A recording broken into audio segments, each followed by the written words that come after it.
In April 2025, the world was shaken by a brutal attack in Pahalgam, Kashmir, which claimed the lives of 26 Hindu tourists. The heinous assault was reportedly carried out by militant groups operating from Pakistani territory. In response, on May 7, 2025, India launched Operation Sindoor, a large-scale airstrike targeting 9 locations alleged to be terrorist infrastructure in Pakistan-administered territory and Kashmir. This was not merely a military retaliation, it reignited long-standing tensions between the two regional nuclear powers, India and Pakistan, bringing South Asia to the brink of a larger crisis. So in this video, we'll explore how the India-Pakistan crisis could unfold. Keep watching. On August 19, 1947, a pivotal moment in South Asian history unfolded as nearly 300 years of British colonial rule, spanning from the 17th to the 20th century, came to an end. This colonial exit was marked by a massive partition that led to the creation of two nations based on religious majorities, India as a Hindu-majority country and Pakistan as a Muslim-majority state. However, the partition was far from smooth. It triggered one of the largest mass migrations in modern history, as over 15 million people were forced to abandon their ancestral homes to relocate to a newly drawn homeland that aligned with their religious identity. Communities of Hindus, Sikhs, and Muslims, who had previously lived in relative harmony, began to turn on one another amid the chaos and fear caused by the abrupt division of territory. The British colonial authorities had failed to consider the most critical factor in this process, religious sensitivities, when dividing the region. As a result, around 560 princely states across British India were suddenly faced with a crucial decision: to join India, to join Pakistan, or to remain independent. One of these states was Kashmir, which during British rule had functioned as a princely kingdom under a feudal system. This situation would later pave the way for a prolonged and unresolved conflict that continues to this day. Before the British officially withdrew from India, Maharaja Hari Singh, the ruler of Kashmir at the time, chose not to align with either India or Pakistan. Instead, he aspired to establish Kashmir as an independent state. To that end, he proposed that both newly formed nations, India and Pakistan, sign a peace accord known as the Standstill Agreement, which would allow trade and the movement of people across borders to continue as usual. Pakistan promptly agreed to and signed the agreement, while India chose to delay its decision. However, tensions began to rise just months after India's independence. On October 26, 1947, a group of armed Pashtun tribesmen based in Pakistan, along with local Muslim residents, launched an attack on several areas within the Kashmir region. This assault was triggered by a controversial move from Maharaja Hari Singh, who had confiscated weapons from the Muslim population and redistributed them to the Hindu residents of the region. This decision further inflamed ethnic and religious tensions in Kashmir. In a desperate situation, Maharaja Hari Singh turned to India for military assistance. In exchange, on October 26, 1947, he signed the Instrument of Accession, an official document that handed over control of Kashmir's defense, foreign affairs, and communications to the government of India. This marked the beginning of India's formal involvement in Kashmir and ignited a broader armed conflict. Since then, the region has never truly known peace and has become the stage for a series of wars and ongoing hostilities between India and Pakistan. Since gaining independence in August 1947, India and Pakistan have engaged in 4 major wars, including one undeclared conflict, and have clashed in hundreds of smaller skirmishes, primarily centered around the disputed region of Kashmir. This ongoing conflict has become a powerful symbol of the deep-rooted hostility between two neighboring nations, divided by history, ideology, and a fiercely contested border. The first war erupted when communal tensions in Kashmir peaked in October 1947, followed by the entry of Pakistani forces into the region by mid-1948. India responded by deploying its military after the Maharaja of Kashmir signed the Instrument of Accession. Intervention by the United Nations eventually brought the fighting to a halt on January 1, 1949, establishing a ceasefire line.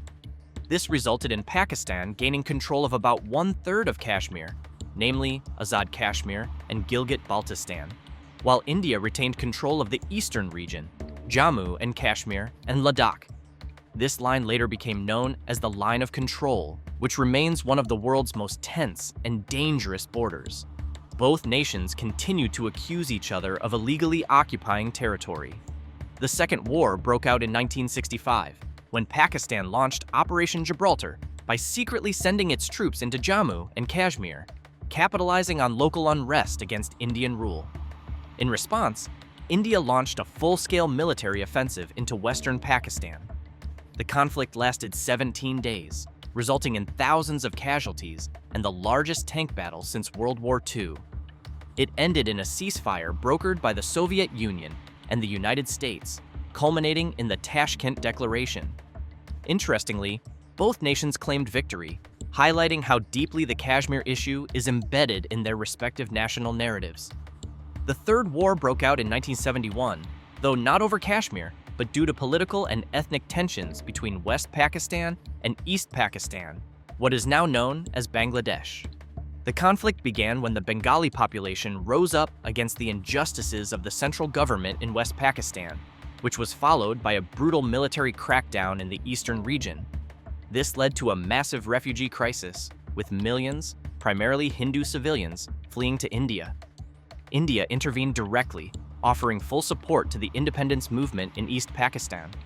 The war lasted for 9 months and became one of the worst humanitarian crises in South Asia, with death toll estimates ranging from 300,000 to 3 million. Ultimately, Pakistan surrendered on December 16, 1991, paving the way for the birth of a new nation, Bangladesh.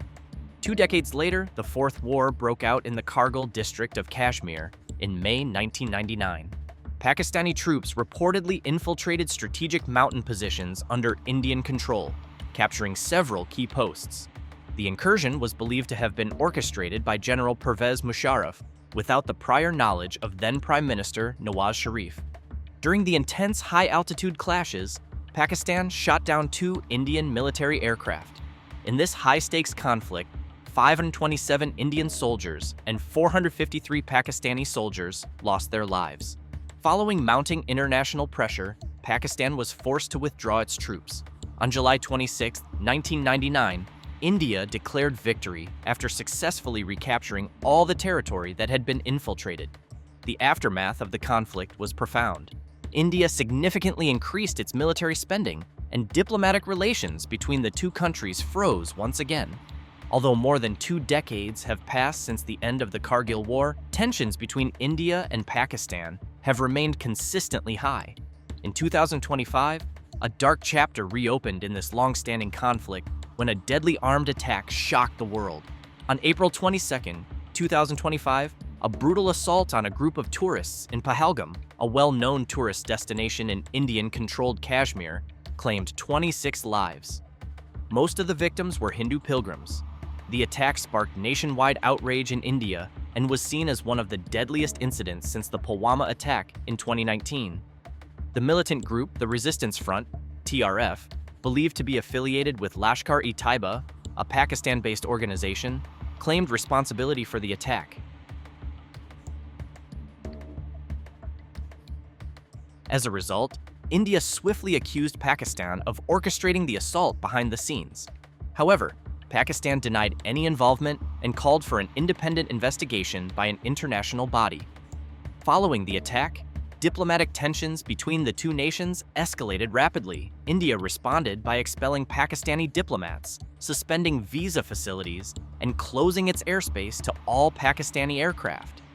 In retaliation, Pakistan mirrored these actions, halting all bilateral trade and suspending the 1972 Shimla Agreement, which had long served as the foundation of diplomatic relations between the two countries. In a more drastic move, India also suspended the Indus Waters Treaty, a critical agreement that governs the sharing of major river waters with Pakistan. This raised serious concerns among Pakistani farmers and the agricultural sector, which rely heavily on those water resources. Meanwhile, tensions at the border intensified with reports of cross-border gunfire along the line of control. On May 7, 2025, India launched Operation Sindoor, a large-scale airstrike targeting 9 locations in Pakistani territory and Pakistan-administered Kashmir. The targets of the airstrikes included camps and infrastructure allegedly linked to terrorist groups. The assault involved fighter jets, missiles, and bombs. India claimed the operation was precise and measured, stating that it did not target civilian areas or official Pakistani military installations. However, Pakistan condemned the action as an act of war, alleging that the strikes killed at least 31 civilians, including women and children, and injured dozens more. Pakistan also claimed it had shot down 5 Indian fighter jets and launched retaliatory artillery fire along the Line of Control, LOC. A single incident has proven enough to ignite a chain reaction that could drag South Asia into open war. Now, the world can only watch and wait. Will this become yet another tragic chapter in Kashmir's long and bloody history? Or is there still space for diplomacy to prevent an even greater catastrophe?